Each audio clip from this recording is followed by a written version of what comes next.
तब भुवनेश्वर मठ का निर्माण कार्य लगभग पूर्ण हो चुका था।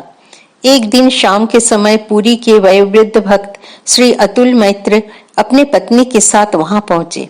वे बहुत खिन्न और उदास थे। महाराज ने उनके आने पर स्वामी वरदानंद जी से भजन गाने को कहा।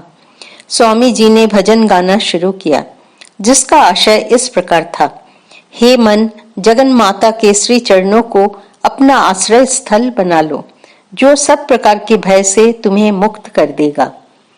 इस गाने को सुनकर और उससे भी अधिक महाराज के दर्शन और उनकी अमृत वाणी श्रवण कर वृद्ध पुरुष का मुख प्रफुल्लित हो उठा और उनका हृदय आनंद से भर उठा। हम लोग भी इस परिवर्तन को देख बहुत प्रसन्न हुए। भुवनेश्वर में कुछ दिनों तक रहने के बाद महाराज की आज्ञा से मैं स्वामी गोकुलानंद जी के साथ कलकत्ते और बेलूर मठ गया और वहां कुछ दिन रहा। सन 1920 में विवेकानंद जयंती के पहले महाराज मठ पहुंच गए।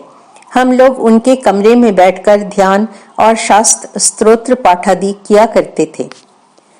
सन 1921 में मैंने महाराज के अंतिम दर्शन किए। मैं उस समय पूज्य हरि महाराज अर्थात स्वामी तुरायानंद जी के साथ वाराणसी में था। महाराज के आगमन से वाराणसी सेवाश्रम और अद्वैत आश्रम में एक नवीन आध्यात्मिक वातावरण का निर्माण हुआ और उन्होंने मुझे भी बहुत से सदुपदेश दिए। एक दिन उन्होंने मुझसे मेरी साधना के विषय में पूछा। मैंने उत्तर दिया, मुझे ऐसा अनुभव होता है मानो मुझ में आध्यात्मिक जागरण नहीं हुआ है। मुझे मानसिक शांति भी नहीं मिल पा रही है। हम लोग जिन बुरे संस्कारों को लेकर जन्मे हैं, वे हमारी आध्यात्मिक प्रगति में बाधक बन रहे हैं। महाराज ने इसके उत्तर में कहा, इस तरह से मत सोचो। मध्य रात्रि में उठकर जप किया करो। पुरस्चरण अर्थात शास्त्रोक्त पद्धति से निश्चित संख्या में जप करना करो। ऐसा करने से आध्यात्मिक जागरण स्वयं में हो जाएगा। दूसरे दिन मन में एक प्रकार की व्यग्रता अनुभव होने पर मैं महाराज के पास गया। मुझे आते देख वे उठ बैठे और स्वयं मेरे पास आए तथा थोड़े समय में ही उन्होंने मुझे बहुत उपयोगी उपदेश प्रदान किया। उन्होंने कहा, तुम्हारा मन केवल इसलिए अशांत रहता है कि मैं तुमसे जो करने के लिए कहता हूँ उसे तुम करना नहीं चाहते। फिर उन्होंने अपना हाथ मेरे सिर पर रखते हुए मुझे बहुत आशीर्वाद दिया और मेरे मन को शांति से परिपूर्ण कर दिया। महाराज की इच्छा थी कि मैं मायावती जाकर प्रबुद्ध भारत नामक अंग्रेजी मासिक पत्रिका का संचालन करूं, पर स्वयं होकर उन्होंने इस विषय में मुझसे कुछ नहीं कहा। किंतु पूज्य सुधीर महाराज अर्थात स्वामी शुद्धानंद और निर्मल महाराज अर्थात स्वामी माधवानंद जी ने मुझसे अनेक बार मायावती जाने के लिए कहा, पर मैं वहां जाने के लिए तैयार नहीं हुआ। एक दिन प्रातःकाल जब मैं पूज्य हरि महाराज के पास उनकी सेवा में लगा हुआ था, मुझे ऐसा अनुभव हुआ कि मानो मेरा हठ टूटता जा रहा है और मेरे मन के अंदर से एक आनंद का प्रवाह बाहर फूट रहा है। मेरी आंखों से आंसू बह चले। मैं उन आंसुओं को जितना पोंछता जाता उतना ही वे उमड़ते जाते थे। इसके साथ मैंने यह भी अनुभव किया कि मेरे भीतर शरणागति का भाव उदित हो रहा है। मुझे ये सब महाराज का खेल मात्र ही लगा। वे ही कृपा पूर्वक मेरे अंदर से हठ तथा अन्य बाधाओं को दूर करते जा रहे थे। शाम होने तक मेरा मन पूरी तरह स्थिर हो गया। इसके पश्चात एक दिन सुबह जब मैं महाराज को प्रणाम करने गया तो उन्होंने कहा, देखो वे सब चाहते हैं कि तुम मायावती जाओ और प्रबुद्ध भारत का कार्यभार संभालो।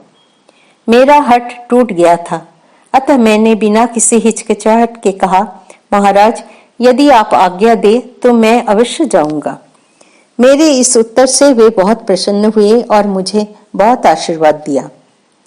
इसके बाद यह निश्चित हुआ कि मुझे मायावती जाना होगा। एक दिन सुबह महाराज को प्रणाम करने के बाद सुधीर महाराज, निर्मल महाराज एवं अन्य सन्यासियों के साथ मैं भी महाराज के पास बैठा था। महाराज ने बातचीत के आरंभ में ही मुझसे कहा, तुम्हारी साधना कैसी चल रही है? मैंने उत्तर दिया, कार्य अधिक रहता है इसलिए मुझे पर्याप्त समय नहीं मिल पाता। मेरे ऐसा कहने पर उन्होंने कहा, यह सोचना गलत है कि कार्य के कारण समय नहीं मिलता। ये सब मन की चंचलता है जिसके कारण व्यक्ति को ऐसा अनुभव होता है। फिर भावपूर्ण वाणी में वे कहने लगे, व्यक्ति को पूजा और कर्म दोनों साथ साथ करते हुए अपने मन को तैयार करना चाहिए। उस दिन दिए गए वे उपदेश इटर्नल कंपेनियन नामक पुस्तक में कार्य और पूजा वाले अध्याय में लिपिबद्ध हैं। ये विशेष रूप से मुझे दिए गए थे। उस दिन महाराज के द्वारा मेरे, निर्मल महाराज तथा अन्य सन्यासी जनों के बीच एक विशेष स्नेह का संबंध स्थापित किया गया। उन्होंने कहा, जिस प्रकार निर्मल अर्थात माधवानंद जी मुझे प्रिय है, तुम एवं अन्य सब भी मुझे उसी प्रकार प्रिय हो। जब मैं विचार करके देखता हूँ कि महाराज को सभी व्यक्ति प्रिय हैं, तब मुझे लगता है कि मुझे भी सभी प्रिय हैं। महाराज को अपने शिष्य तथा माँ शारदा के शिष्य समान रूप से प्रिय थे। वे कहा करते थे कि सभी लोग श्री रामकृष्ण और विवेकानंद का कार्य करने यहाँ आए हुए हैं। एक दिन उन्होंने मुझे लक्ष्य करके कहा, उनका अर्थात प्रभु का कार्य है, इस भाव से करने पर बंधन नहीं हो सकता, बल्कि इससे सभी प्रकार का विकास आध्यात्मिक, नैतिक, बौद्धिक और शारीरिक साधित होगा। बस केवल अपने को उनके चरणों में समर्पित कर दो, शरीर और मन उन्हें सौंप दो और उनका गुलाम बनकर रहो। महाराज का ये उपदेश उनके अन्य उपदेशों के साथ मेरे जीवन का अवलंबन बन गया है। मेरी महाराज से किसी दिन खूब खुलकर बातचीत करने की इच्छा थी। मेरा मन कुछ चिंताओं से, जिन्हें मैं व्यक्त नहीं कर पाया था, बोझिल था। महाराज जिस समय मद्रास गए, मुझसे कहा था कि वे वापस लौटते समय मुझे अपने साथ बंगाल ले चलेंगे, पर इसके बदले उन्होंने मुझे बेंगलुरु भेज दिया। सन 1919 के अंत में जब मैं भुवनेश्वर गया, तब भी उन्होंने मुझे अपने साथ अधिक समय तक ठहरने न देकर बंगाल भेज दिया। इन सब कारणों से मेरे मन में क्षोभ था और अंदर ही अंदर मैं अशांति का अनुभव कर रहा था। मैं उनसे अपने मन की बात कहने का सुअवसर ढूंढ रहा था और एक दिन वो मिल भी गया। सन 1921 में महाराज के जन्मदिन पर मठ में काली पूजा मनाई गई। मैंने मन ही मन अगली शाम को महाराज से मिलने की योजना बनाई। जिस समय अन्य लोग मूर्ति विसर्जन के लिए गंगा तट पर चले जाने वाले थे, उस समय शाम को मैं उनके कमरे में गया। मैंने उन्हें पहले से इस संबंध में कुछ भी नहीं बताया था। स्वामी विशुद्धानंद जी उनके समीप बैठे हुए थे। पेतापुरी भी वही थे। महाराज ने जैसे ही मुझे देखा, वे पेतापुरी को बालक की तरह जोर जोर से पुकार कर कहने लगे, देखो मैं कैसा योगी हूँ। मुझे बाद में मालूम हुआ कि कुछ समय पहले उन्होंने पेतापुरी से यह देखने के लिए कहा था कि क्या मैं आया हूँ। वे जानते थे कि मैं आऊंगा। उस दिन महाराज से मेरी बहुत देर तक बातचीत हुई। महाराज कहने लगे कि उन्हें मालूम था कि जब मैं भुवनेश्वर गया था, उस समय मेरी भ्रमण की इच्छा थी और इसलिए उन्होंने मुझे बंगाल भेजा था। उन्हें यह भी ज्ञात था कि मेरी ये प्रवृत्ति शीघ्र ही दूर हो जाएगी। इसे शीघ्र ही दूर करने के लिए उन्होंने मुझे जल्दी पुनः भ्रमण के लिए बाहर भेज दिया था। मुझे कुछ लज्जा सी लगी। तब मैंने देखा कि महाराज को मेरी कितनी चिंता है। उन्होंने मेरे मन से समस्त निराशा दूर कर उसे निर्मल बना दिया, जिसके फलस्वरूप हम दोनों एक दूसरे को अधिक अच्छी तरह समझने लगे।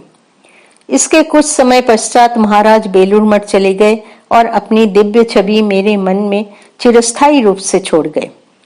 जिस आध्यात्मिक शक्ति का संचार उन्होंने धीरे धीरे मुझ में किया था और भक्ति तथा सेवा का जो रूप उनमें मैंने मद्रास एवं वाराणसी में रहते समय देखा था, वो सब अभी तक मेरे लिए प्रेरणादीप बना हुआ है। आज भी मुझे कृपा प्रसाद के रूप में अव्यक्त रीति से नया प्रकाश, नई प्रेरणा प्रदान किया करता है।